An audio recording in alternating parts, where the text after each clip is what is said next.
Bueno, el término de profecía autocumplida se utiliza mucho en sociología, sobre todo en los años 50, cuando se trataba de anticipar los comportamientos sociales, los comportamientos colectivos, a partir de ciertos elementos de percepción que podrían dar como consecuencia una reacción. Algo muy concreto, pensar, por ejemplo, en Estados Unidos se pensaba, y un experimento que se hizo en Boston, fue el tal banco está necesariamente en quiebra y se corre el rumor, está en quiebra cuando el banco está sano. Pero la gente al escuchar que está en quiebra va y inmediatamente intenta retirar sus ahorros y por lo tanto cuando intenta retirar los ahorros hace quebrar al banco, porque el banco no posee el dinero, simplemente lo presta, lo traslada, gana réditos y demás, pero no tiene el dinero en sí. A eso se le llamó profecía autocumplida.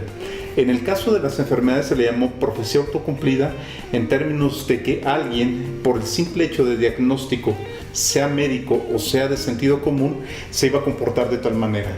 Y llevaba a tal grado esa estigma del anticipar el comportamiento que al final la persona diagnosticada socialmente tendría que comportarse de esa manera, como una forma de defensa del mismo y una forma de reafirmar su propia identidad frente a los demás. Así es. Entonces, en ese tenor me parece que se asocia mucho esta profecía autocumplida con el estigma en términos de los comportamientos anticipados.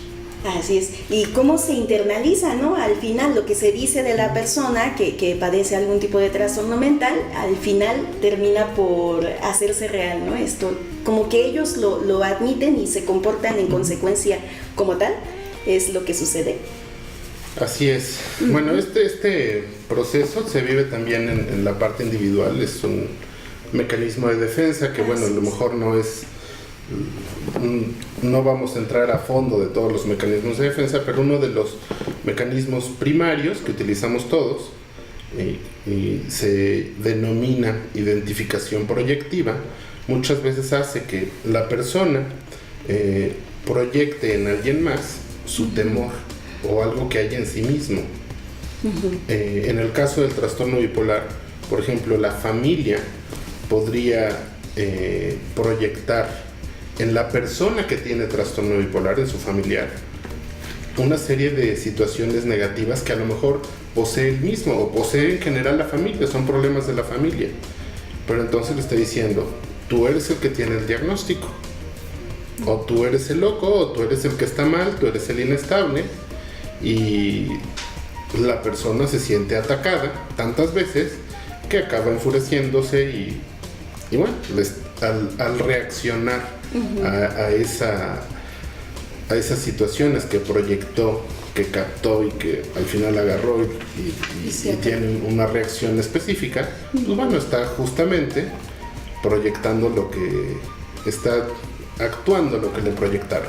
Así es. Entonces ese es un mecanismo de los primarios, no es de los más maduros, pero bueno, es muy interesante ver cómo de lo individual se va proyectando a lo social y termina en lo individual, ¿no? Afectando, claro. Así es. Y los medios, aquí los medios de comunicación juegan un rol importante porque reafirman y refuerzan muchísimo esto.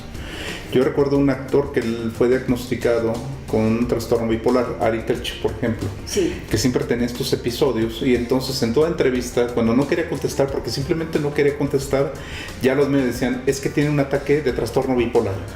Y uno decía, a ver, espérame, no es eso. Y él se tenía que defender de alguna manera diciendo, sí lo tengo y cuál es el problema, y reafirmaba muchísimo esto. Este mecanismo de defensa, este mecanismo de resguardar su propia identidad, acabó trasladándose a este ámbito de relaciones sociales. Así es. Y estamos hablando de un personaje conocido. En la vida cotidiana lo vemos de manera evidente y de manera constante.